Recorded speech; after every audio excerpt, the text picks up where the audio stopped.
झोंपड़ी में दाखिल होते ही सबसे पहली चीज जिसने मुझे मुतासिर किया वो एक खुशबू थी। ये खुशबू पहली बात तो ये है कि इस किस्म के दूर दराज गाँव की झोंपड़ी से कभी नहीं आ सकती थी। दूसरे जिस बात ने मुझे चौंकाया वो ये थी कि ये खुशबू किसी विलायती मुल्क के परफ्यूम की खुशबू थी। झोंपड़ी में एक दिया जल रहा था। दिए की रोशनी में मुझे जमीन पर 4-5 हिरन की खालें साथ साथ बिछी हुई नजर आईं। हिरन की खालों के फर्श पर सुर्ख रंग के गुलाब जामुनों की शक्ल के बड़े बड़े तकिए पड़े थे। मैं हैरानी के तासुर के साथ बैठ गया और सोचने लगा कि ये औरत देहाती नहीं है तो फिर ये कौन है। जहन ने कहा हो सकता है इसका खामद शिकारी हो और ये हिरन वही मार कर लाया हो। ये भी हो सकता है कि वो किसी अंग्रेज शिकारी को शिकार खिलाता हो और ये विलायती परफ्यूम वो अंग्रेज शिकारी से अपनी बीवी के लिए ले आया हो। विशाली और दक्षिणा भी मेरे पास बैठ गईं। विशाली कहने लगी, दक्षिणा का खामद इस गाँव का मालिक है, ये सारी जमीन उसी की है, वो यहाँ कभी कभी ही आता है, शहर में काम करता है। क्यों दक्षिणा?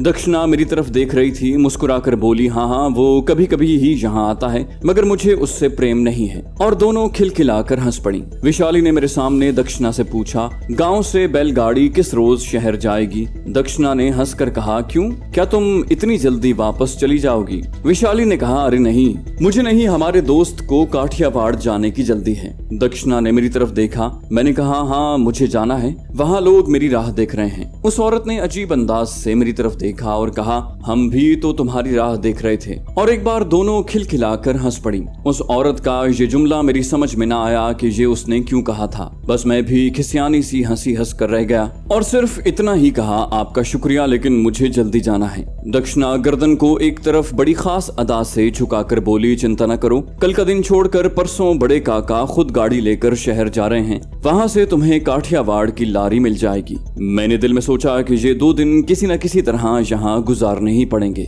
दक्षिणा ने हिरन की खाल के बिस्तर पर मेरा तकिया एक तरफ लगा दिया और मुझसे कहा, तुम आराम करो। फिर विशाली की तरफ देखा, मुस्कुराई और पूछा, तुम भी यहीं साथ ही सो जाओ? दोनों हंसने लगी। विशाली बोली, नहीं दक्षिणा, ये मेरा दोस्त है, ये अकेला ही सोएगा, हम दोनों जरा परे होकर सो जाएंगी। मैं वहीं लेट गया।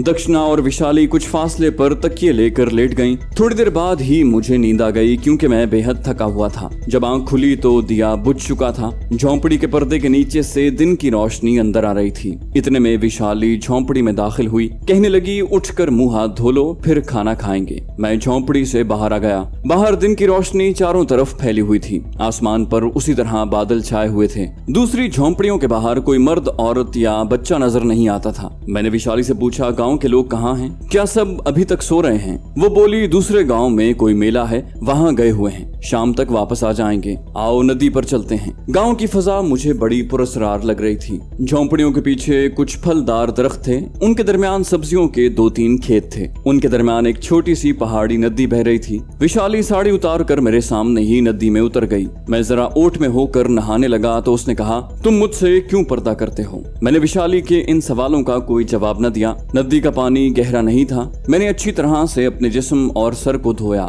ठंडे पानी ने जिस्म को तरोताजा कर दिया। मैं नदी से बाहर निकलने लगा तो विशाली उस वक्त नदी से निकलकर साड़ी पहन रही थी। जरा उसका रुख दूसरी तरफ हुआ तो मैं जल्दी से नदी से बाहर आ गया और जल्दी जल्दी पतलून पहन ली। पतलून जैकेट मेरा अभी तक वही पुराना लिबास था जो काफी खराब हो चुका था, लेकिन मेरे पास दूसरे कपड़े नहीं थे। हम दक्षिणा की झोंपड़ी में आकर बैठ गए। इतने में एक नौजवान लड़की जिसके बाल खुले थे और खुले बालों में गेंदे का बड़ा सा सुनहरी फूल लगा था, हाथों में तश्त पकड़े अंदर दाखिल हुई। ये लड़की भी शक्ल सूरत से देहाती लड़की नहीं लग रही थी। तश्त में तांबे और चीनी के बर्तनों में खाना लगा हुआ था।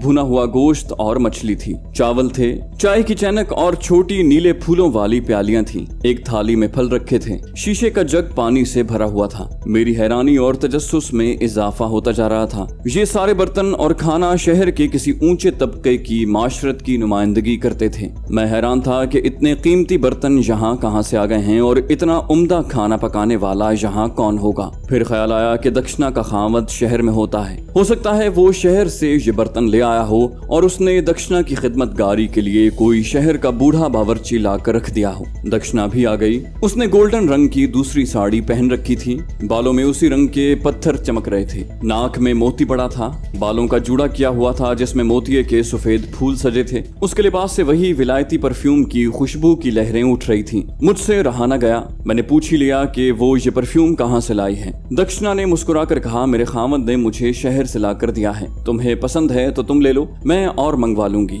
मैंने फौरन कहा, नहीं नहीं दक्षिणा जी, ये आपको ही अच्छा लगता है। वो बोली, हाँ ये लेडीज परफ्यूम है। उसके अंग्रेजी में लेडीज परफ्यूम कहने पर मैं और भी हैरान हुआ, लेकिन उसको अपने खामद की नौकरी की वजह से शहर की हवा लग चुकी थी, इसलिए इसमें ज्यादा ताज्जुब करने वाली बात नहीं थी। हम तीनों ने झोंपड़ी में ही खाना खाया। खाना वाकई बड़ा लजीज था। खाने के बाद दक्षिणा ने मुझसे पूछा, ब्रांडी विस्की का शौक हो तो लाऊं? मैंने कहा, नहीं शुक्रिया, इनकी जरूरत नहीं है। इसका मतलब था कि इस दराज कद हसीन औरत को शहर की कुछ ज्यादा ही हवा लग चुकी थी। उसके बाद मैं वहीं सो गया। जब उठा तो शाम हो चुकी थी। सूरज पहाड़ियों के पीछे गुरूब हो गया था और झोंपड़ी के बाहर लालटेन रोशन कर दी गई थी। झोंपड़ी के अंदर तेल का दिया रोशन था। दक्षिणा ने मुझे बताया कि लालटेन जलाने से झोंपड़ी में मिट्टी के तेल की बू फैल जाती है, इसलिए मैं अंदर नारियल के तेल का दिया रोशन करती हूँ। उस वक्त तक मैंने उन तीनों औरतों यानी विशाली, दक्षिणा और उनकी नौजवान नौकरानी के सिवा कोई चौथा आदमी या औरत इस 4-5 झोंपड़ियों वाले गांव में नहीं देखी थी। बाकी झोंपड़ों पर भी सारा दिन वीरानी छाई रहती थी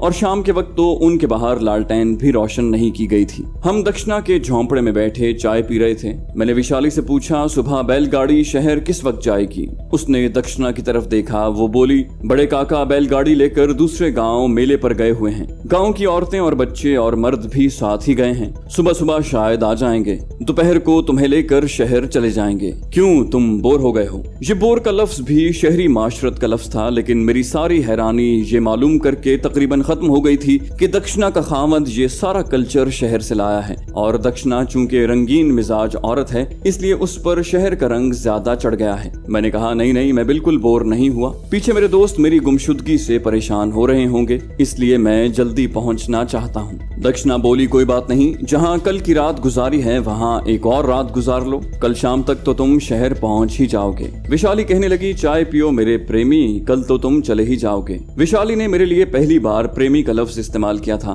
मैंने उसकी तरफ मुस्कुरा कर देखा। ये प्रेमी तुमने भला क्यों कहा? दक्षिणा हंसते हुए बोली, जबकि मैं तुम्हें अपना प्रेमी समझती हूँ। दोनों हंसने लगी। विशाली ने कहा, हम सब एक दूसरे के प्रेमी ही हैं। यहाँ हमारे गाँव में प्रेम का राज है। हम सब आपस में प्रेम करते हैं। हमारा एक स्वर्ग भी है, यानी एक अपनी बनाई हुई जन्नत। तुम अगली बार आओगे तो तुम्हें अपनी जन्नत की सैर कराएंगे। मैंने दिल में कहा, खुदा न करे कि मैं फिर इस तरफ आऊं। विशाली ने मुझे चाय की एक और प्याली बनाकर दी। उस वक्त बाहर बादलों के गरजने की हल्की हल्की आवाज आने लगी। दक्षिणा ने झोंपड़ी के दरवाजे की तरफ देखकर कहा, वर्षा आ रही है। फिर उसने मेरी तरफ देखकर पूछा, प्रेमी, वर्षा का मतलब तो तुम जरूर जानते होगे। मैंने कहा, हाँ, वर्षा का मतलब है बारिश।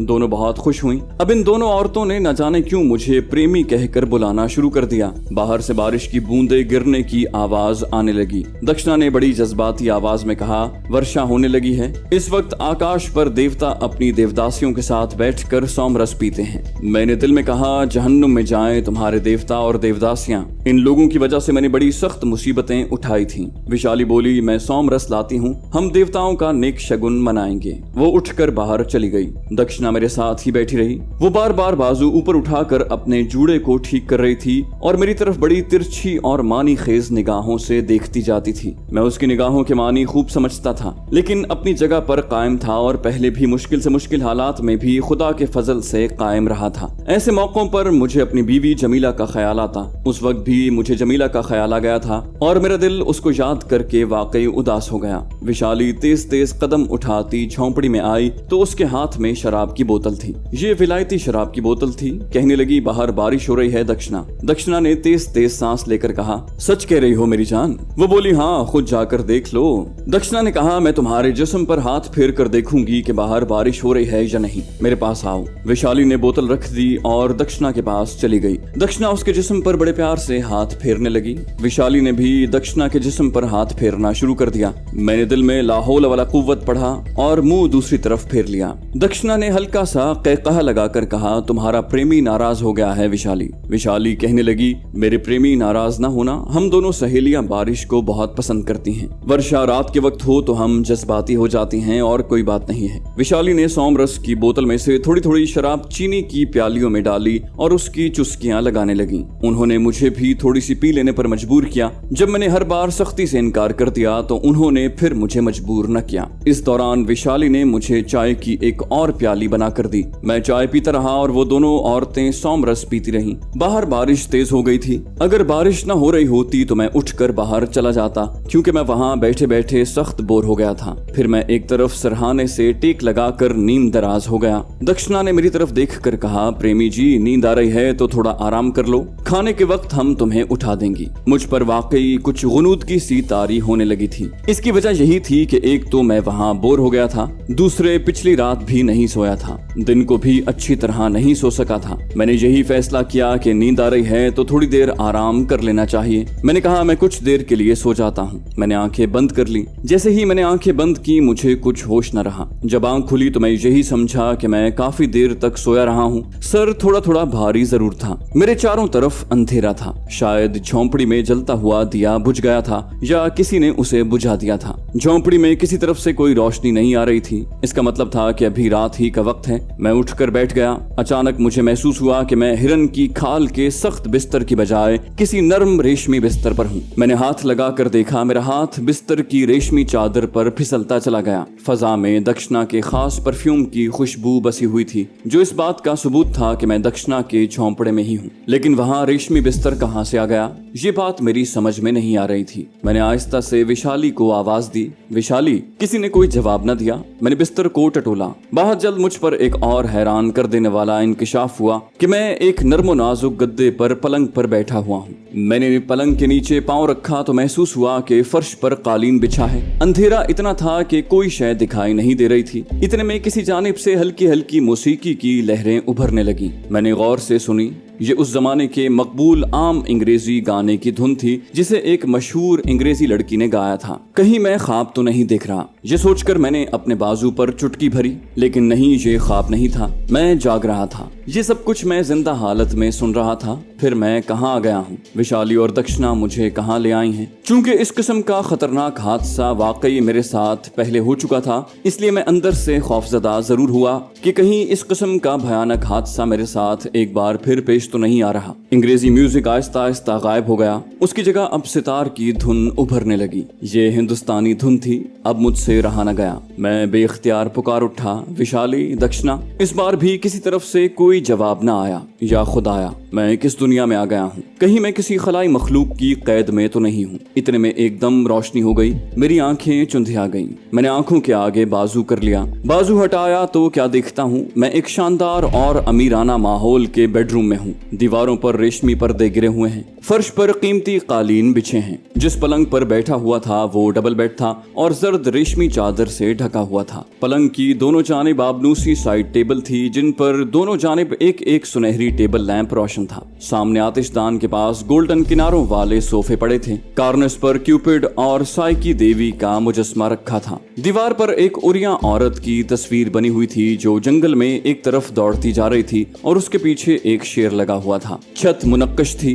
दरमियान में चांदी का फानूस लटक रहा था। दीवारों पर दोनों जानिब कद्दे आदम तस्वीरें लगी थीं। इन तमाम तस्वीरों में एक जंगल दिखाया गया था जिसमें उरिया और नीम उरिया औरतें दरख्तों के नीचे बैठी और लेटी हुई थी। मेरी समझ में नहीं आ रहा था कि ये मैं कहाँ आ गया हूँ। मैं तो दक्षिणा के झोंपड़े में सो गया था। फिर वहां से मुझे कौन उठा कर लाया था? ये बिल्कुल अल्फ लैला के किसी शहजादे की तरह हुआ था, जिसको सोते में कोई जिन उठाकर किसी बादशाहजादी के महल में पहुंचा दिया करता था। बेडरूम जदीद वजह का था, मगर वहां दीवार पर कोई क्लॉक नहीं लगा था जिससे मुझे ये अंदाजा होता कि टाइम क्या है। वहां रात और दिन कभी पता नहीं चल रहा था, क्योंकि बेडरूम की कोई खिड़की या रोशनदान भी नहीं था, सिर्फ एक दरवाजा था। मैं दरवाजे की तरफ गया, उसे बाहर को जरा सा धकेला। दरवाजा बाहर से बंद था।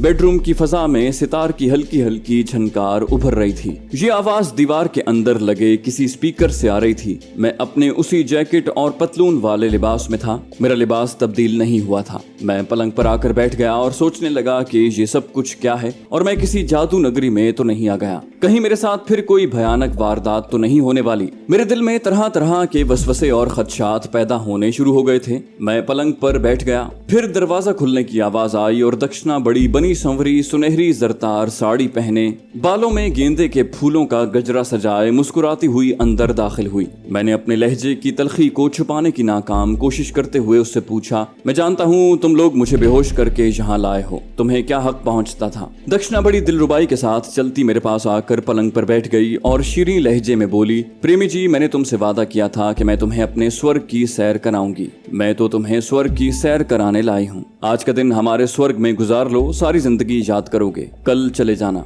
मैंने तुम्हें जाने से तो नहीं रोका। मैंने कहा मैं तुम्हारे स्वर्ग की सैर नहीं करना चाहता, मैं अभी वापस जाना चाहता हूँ। दक्षिणा ने मेरा हाथ अपने हाथ में लेना चाहा। मैंने हाथ पीछे खींच लिया। प्रेमी मुझसे नाराज हो गए। मैंने सर्द लहजे में कहा, मुझे प्रेमी श्रेमी मत कहो, मैं किसी का प्रेमी नहीं हूँ, मैं जा रहा हूँ। मैं उठकर दरवाजे की तरफ बढ़ा तो वो पलंग पर बैठी रही। वहीं से बोली, तुम इस वक्त हमारे स्वर्ग में हो, जो जमीन से बहुत ऊपर, बादलों से भी ऊपर परलोक में है। यहाँ तो देवता और देवदासियां ही रहती हैं। तुम बड़े खुशकिस्मत हो जो मेरे साथ यहाँ आए हो। अब तुम मेरे साथ ही वापस जा सकते हो। अकेले जाओगे तो बादलों में लुढ़क कर हजारों फुट की बुलंदी से जमीन पर गिर पड़ोगे। मैंने उसकी बातों पर कोई ध्यान न दिया और खुले दरवाजे में से बाहर निकल गया। जैसे ही बाहर निकला, सामने सफेद और सुनहरी रंग के बादल ही बादल दिखाई दिए। मैं खौफजदा होकर वहीं रुक गया। बादल आहिस्ता आहिस्ता एक तरफ चले जा रहे थे। मैंने नीचे झुककर देखा। मुझे बादलों के दरमियान में से नीचे छोटे छोटे पहाड़ और स्याह धब्बों की तरह दरख्तों के झुंड नजर आए। मैं जल्दी से पीछे हट गया। ये क्या करिश्मा है, ये क्या तिलिस्म है? जरूर ये दक्षिणा कोई जादूगरनी है जिसने जादू के जोर से जमीन से हजारों फुट की बुलंदी पर बादलों में ख्वाब का महल बनाया है। मुझे दक्षिणा की आवाज आई, प्रेमी मेरे पास आ जाओ। पाँव फिसल गया तो नीचे गिर पड़ोगे और तुम्हारी हड्डियां चूर हो जाएंगी। मैं वापस बेडरूम में आ गया। दक्षिणा, ये सब कुछ क्या है? अगर तुम अपने देवी देवताओं की कसम खाकर मुझसे वादा करो कि तुम मुझे कल यहाँ से निकाल कर धरती पर वापस ले जाओगी तो मैं तुम्हारे स्वर्ग में एक दिन बड़े शौक से गुजार लूंगा। दक्षिणा ने पलंग पर बैठे बैठे बाजू उठाकर मुझे अपनी तरफ बुलाया और बोली, मैं तुमसे वादा करती हूँ, तुम्हें वचन देती हूँ कि कल तुम्हें अपने साथ यहाँ से ले जाऊंगी और खुद काठियावाड़ पहुँचा दूंगी। अब तुम खुश हो जाओ क्योंकि यहाँ स्वर्ग में कोई परेशान नहीं होता, हर कोई खुश रहता है। मेरे पास आ जाओ। मुझे अब भी इस ऐश परस्त जादूगरनी पर यकीन नहीं आ रहा था। मेरे साथ कुछ होने वाला था, ये मेरी छठी हिस्स मुझे बता रही थी, लेकिन मैं मजबूर था। अगर ये कोई तिलिस्मी महल था या जादू की फजा थी तो मैं वहां से दक्षिणा की मदद के बगैर निकल भी नहीं सकता था। मैंने दिल में यही फैसला किया कि दक्षिणा जिस तरह कहती है उसी तरह करते जाओ। हो सकता है ये खुश होकर वाकई मुझे यहाँ से निकाल कर काठियावाड़ पहुंचा दे। मैं उसके पास बैठ गया। उसने मेरा हाथ थाम लिया और बोली, आओ मैं तुम्हें अपने स्वर्ग की सैर करवाती हूँ। वो मुझे साथ लेकर कमरे के कोने वाले पर्दे को उठाकर सीढ़ियां उतरने लगी। सीढ़ियां उतरे तो हम एक रोशन राहदारी में आ गए जहाँ नौजवान औरतें दीवारों के साथ अदब से खड़ी थी। दक्षिणा ने कहा, ये हमारे स्वर्ग की देवदासियां हैं। पूर्णमासी की रात को जब देवता लोग यहाँ आते हैं तो ये देवदासियां उनके सामने रक्स पेश करती हैं और देवताओं का जी बहलाती हैं। राहदारी से निकलते हुए हम एक बहुत बड़े दालान में आ गए जहाँ संगमरमर के सुतूनों के साथ सफेद और सुर्ख फूलदार बेलें लिपटी हुई थी। दरमियान में होज था जिसमें फवारा चल रहा था। होज के किनारे नीम उरियां लड़कियां नीम दराज थीं। कोई सितार बजा रही थी, कोई सोमरस की चुस्कियां ले रही थी, कोई अपने बाल संवार रही थी, कोई हौज में स्नान कर रही थी। उनके सामने चांदी के तश्त रखे थे जिनमें तरह तरह के फल पड़े थे। 3 लड़कियां गुलाब पाश लिए उन पर चल फिर कर खुशबुएं छिड़क रही थी। दक्षिणा मुझे लेकर संगमरमर के एक बेंच पर बैठ गई। दालान की छत नीली थी जिसमें सितारे बने हुए थे। दक्षिणा कहने लगी, ये हमारे स्वर्ग का एक बाग है। हमारे स्वर्ग में इसी तरह के कितने ही बाग हैं। मैंने कहा, मैं देख रहा हूँ कि तुम्हारे स्वर्ग में सिर्फ देवदासियां ही हैं, मर्द देवता कहीं भी नजर नहीं आ रहे। दक्षिणा ने मेरी तरफ मुस्कुरा कर देखा, कहने लगी, तुम ही इस स्वर्ग के मर्द देवता हो, क्या तुम नहीं हो? मैंने कहा, मैं तो आम दुनियादार इंसान हूँ। सुना है तुम्हारे देवता आधे आदमी और आधे जिन भूत होते हैं। दक्षिणा ने कहा, आहिस्ता आहिस्ता सारी बातें तुम्हारी समझ में आ जाएंगी। मैंने कहा, मैं फिर तुम्हें याद दिलाना चाहता हूँ कि तुमने मुझे वचन दिया हुआ है कि तुम मुझे कल यहाँ से काठियावाड़ ले जाओगी। वो बोली, मुझे याद है, आओ मेरे साथ, मैं तुम्हें स्वर्ग का दूसरा बाग दिखाती हूँ। हम वहाँ से निकलकर एक दूसरे दालान में आ गए। जहाँ भी पहले दालान की तरह औरतें हौज के गिर्द बैठी थीं, कुछ नहा रही थीं। फर्क सिर्फ इतना था कि इन औरतों के जिस्मों पर कोई लिबास नहीं था। मैंने दक्षिणा से कहा, इन्होंने कपड़े क्यों नहीं पहने हुए? वो बोली, ये स्वर्ग का वो बाग है जहाँ औरतों के जिस्मों से उनके पाप झड़ जाते हैं। मुझे ये सब कुछ खराफात और बकवास लग रही थी, लेकिन मैं अंदर से हैरान जरूर था कि अगर ये सब कुछ तिलिस्म है या नजरबंदी का करिश्मा है तो ये औरत दक्षिणा बड़ी जबरदस्त जादूगरनी है। मुझे उससे कुछ कुछ खौफ महसूस होने लगा था। मैं उस वक्त उसके रहमो करम पर था, वो मेरे साथ कुछ भी कर सकती थी। मैं यही सोच रहा था कि इस औरत की थोड़ी थोड़ी खुशामद करते रहना चाहिए। ये अगर नाराज हो गई तो मुझे बेहोश करके यहाँ तिलिस्मी दुनिया में लाई है तो यहाँ से किसी दूसरी दुनिया में भी पहुंचा सकती है। तो दोस्तों, ये थी हमारी आज की एपिसोड। उम्मीद करते हैं आपको हमारी कहानी पसंद आई होगी। जाने से पहले इस वीडियो को लाइक कीजिए और शेयर करना मत भूलिए। कमेंट करके हमें बताइए कि आपको हमारी वीडियो कैसी लगी। और अगर अभी तक आपने इस चैनल को सब्सक्राइब नहीं किया तो इसे सब्सक्राइब कीजिए और बेल आइकन दबाकर ऑल नोटिफिकेशंस ऑन कर लीजिए।